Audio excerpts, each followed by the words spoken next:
On this DeadpoolNegative, I thought I'd talk about a movie I saw recently. A movie that's currently streaming on Amazon Prime called Lisa Frankenstein, which is the feature debut of actress and Robin Williams' daughter Zelda Williams, who's also known for being named after Princess Zelda. That's not a joke. And written by everybody's favorite, Diablo Cody, from Juno and Tully and Young Adult and lots of other things. In fact, Cody has said this movie takes place in the same cinematic universe as her horror film, as her horror script, Jennifer's Body, although there's about 20 years separating both of those stories, so I guess. All right, so let's get to this. This was a film I kind of wanted to like. It's hard to really explain what went wrong. What I think like I've always had this strange push and pull relationship with Diablo Cody. When Juno came out, I don't exactly like Juno, but I like the fact that a woman with was it there was something about it. I didn't like Juno, but there was something about it that felt new and different, and I understood why it got that Oscar. Like, dialogue was odd and weird, but like it was decently directed by Jason Reitman, who's a director I go back and forth about over. Anybody that makes Sean Burns miserable is a worthy addition to the cinematic canon. But that said, I don't think he's made many movies I've enjoyed. Um, I remember my chief issue with Juno was, and I don't blame this on the performer, was that Elliot Page's character was written almost as a sociopath. It always struck me as kind of strange that a pregnancy, which does a lot to a woman, physically and emotionally, is really just a barrier to a relationship. She gets accidentally knocked up by her best friend and decides to carry the child to term. And I'm talking, do you know the character? I know the performer identifies as male. And there was something kind of sociopathic about Elliot Page's performance in that movie. And this is around the same time Hard Candy, where he was also playing a complete sociopath. Only that sociopath was doing a good thing in that movie, so you weren't supposed to care. Um, and that's not, and Elliot Page has given performances where he's actually come off like a human being. So it wasn't entirely his issue. I just felt as it was written, Diablo Cody, who at that point had published a book and had at least been married to someone with a child, seemed to really not understand what, to me anyway, what a kid actually is, and to treat it as an obstacle to a relationship with the. I found it odd, and I wonder. She said she wouldn't write the movie now because it could construe to have a pro-life message, and I'm also like, you wouldn't write the movie now because you've actually carried three children of your own to term, and you actually know what that's like now. I just felt, but then on the other hand, it had some really well written characters. I always thought J.K. Simmons and Allison Janney were terrific as the parent and step parent. I always thought it was interesting and I thought Jason Bateman as the kind of music into guy that Diablo Cody obviously has a serious fucking issue with because it comes up a lot in her work. And Jennifer Garner as the prospective parents were good, but I did feel the film was kind of it didn't work for me, and partially it's the way it treats what actual pregnancy is for one, and partially it was the way that Jason Reitman couldn't get a performance out of Elliot Page that didn't come off as genuinely kind of weird. And if you look at Whip It, which came out a few years earlier, it's not Elliot Page's fault. Elliot Page can play a real human being. So I kind of put that on Reitman. And but the thing I know most about Diablo Cody is her memoir, her 2005 memoir, Candy Girl, The Year in the Life of Like Lee Stripper, which was before Juno, before all this. And it's an odd, how about this?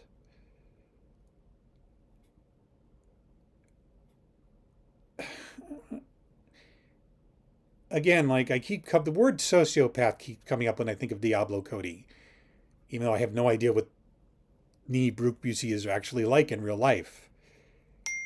But there is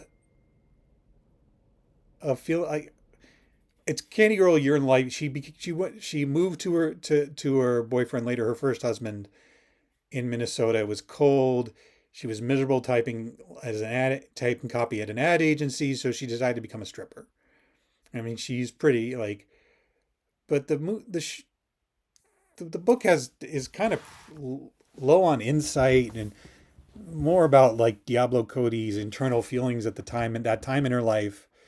She doesn't really seem to understand that like she's dealing with some serious depressive issues. Like I think it kind of, and her boyfriend, later husband, comes off as weird, as just kind of weird and creepy.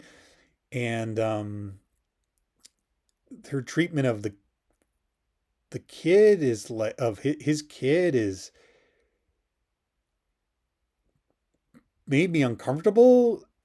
I mean, there are some really funny bits about it, but there's also like, was this really that a big deal for you? Or are you just like, isn't that funny? A normal girl like me being a stripper? Like, I mean, I've known sex workers and they have more interiority than Diablo Cody seemed to have in that book. And it was her book about herself. And I thought like they got to the end and I thought like, yeah, that was good, but I think I'm reading about a sociopath. And it's always kind of been my issue, a narcissistic sociopath, I should say. And that's where things come into play in Lisa Frankenstein. And before I start with my take on Lisa Frankenstein, if you just want to listen to a really good takedown of Candy Girl, you go to the now defunct podcast, I Don't Even Know the Television. Shout out to Jay Friedman and Collision and the guy Lemon from the F Plus, who do a really good job deconstructing that book and how uncomfortable it made me feel. Now that I've, busy slandering its screenwriter, why does Lisa Frankenstein continue in this tradition? Okay, we start in 1989, 999. So I mean, it's very much like let's play the 80s hits. Our character is Lisa Swallows, and you think there'd be a joke about that, but there isn't. Played by Kathryn Newton, who is not exactly the best actress in the world, but is an entertaining watch. I think Christopher Landon used her to best effect in Freaky. So anyway, Lisa is kind of not a goth, almost a goth. She spends a good chunk of her free time hanging out at a cemetery and speaking to a grave of a man who had died in 1837. She has a real life crush, but she just writes poetry to submit to the school paper he edits, and she doesn't really talk to him. Her origin story is the fact that her mother was married, murdered 2 years beforehand by an axe murderer. And you'd think this actually would pay off later in the film, and it does not. It's just a colorful, colorful anecdote. And her father, who is played by, Joe Chrest, in what is one of the least on one of the least on air perform like you have to see it to explain it, but it's the father is very underwritten, and Chrest doesn't make an effort to fix it. He's remarried a woman named Janet, played by Carla Gugino, who is basically the wicked stepmother in this equation. And here's where the movie's one innovation hits. Like, Janet has a daughter named Taffy, played by Philippine actress Liza Sobreano, who was a pretty big star in the Philippines the past decade and has come over here. She's actually a nice person. She's actually the nicest, most likable character in the movie. She doesn't dislike Lisa. She wants the best for Lisa. I mean, Lisa doesn't. I don't think Lisa appreciates that until the very end of the film. But I thought that was actually kind of nice. That like the head cheerleader girl was actually a good person, and not some sort of like. I mean, I think she's somewhat inconsiderate when she like tells Lisa's origin story to her friends. But other than that, like, she's a very likable character, and Sobrano, who's a little too old at this point, is kind of old to play like an 18-year-old, does a good job imbuing her with well, good cheer. How do I put this? Anyway, after a bad experience at a party, which Taffy encourages her to go to, um, where she's felt up by a nerd, felt up against her will by a nerd. Um, a lightning strike happens upon the grave she like visits, and this guy, played by Cole Sprouse, and which was a pretty funny um, physical performance, comes to life and starts wanting to hang out with her. He's called the Creature in the credits, and this is where the movie's probably the strongest when Lisa and the Creature are interacting, because like she treats him like her best buddy, and even though he's a zombie, she tries to fix him. Like, well, I mean, there's a joke. It's about fix him physically. One of the better gags in the movie is like, I have the cure. Oh, not a cure for your condition. I just really like their music, and if you feel sad, they'll make you feel sad. Like, if it's good if you feel sad to listen to them. I mean, but the more confidence she gains in making a better person out of the Creature, the more confident she gets in living her life. Um, Basically, she discovers after the Creature kills Janet that she can use body parts to replace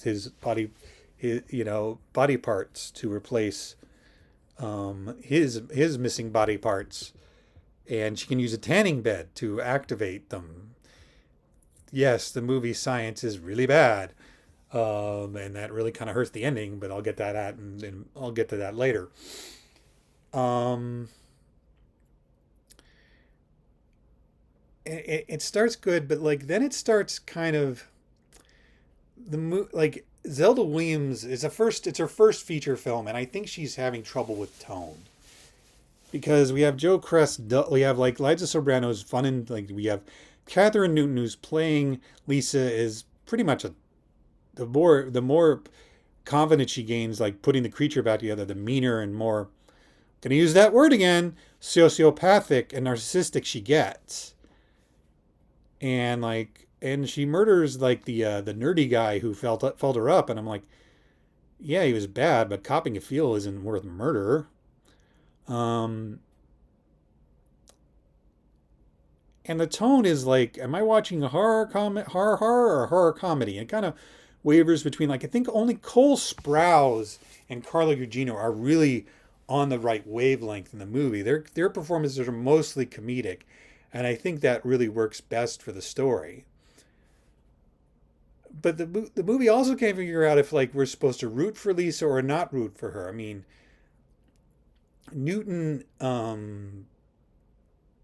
plays her as mostly narcissistic, but the script still has like sympathy for her. Well, she has a shitty stepmom, no guys like her, and the one guy she's into winds up in bed with Taffy, which leads to the most bizarre sequence in the movie, where it's like, okay, yeah, yeah, you played the 80s hits and you put in the slow mo. We get it. You know, they do that for the trailer. You don't have to do that for the movie. Um, it just seems to it can't pick a lane. Is Lisa a good guy? Is a sympathetic anti-hero, or is she just a crazy bitch? I think Newton in the end decided she was a crazy bitch, but the end of the movie's ending suggests she's getting a happy ending, and I'm not cool with that. Like and it's also like, wait, how how did that happen? How did that happy ending happen? It feels like something, honestly, that they shot because the test audiences were confused.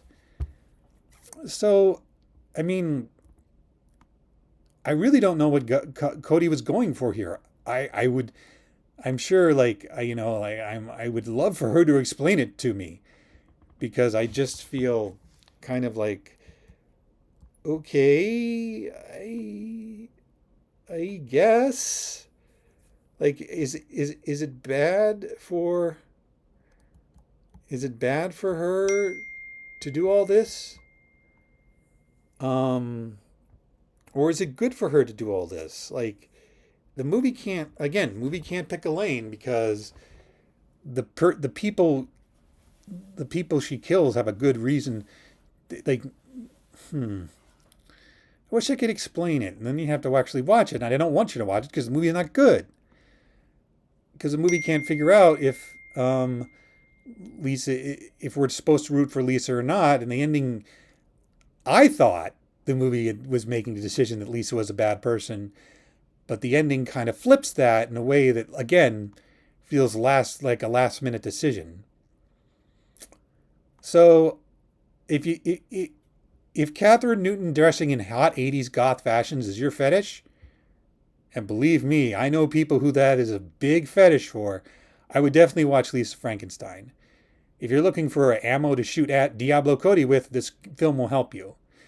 If you like Cole Sprouse, again, like, I think Cole Sprouse and Carla Gugino really give very good comic performances in this movie. I think Zelda Williams, she's not there as director yet. She has, the scene blocking is kind of blah, but like, former actor turned director, good at directing actors, not a big surprise. Anyway, that's me and Lisa Frankenstein. I wish I could say more about it, but I just want to understand, like, I like, Diablo Cody is a riddle I'm never going to be able to solve. Anyway, talk to you later. Bye.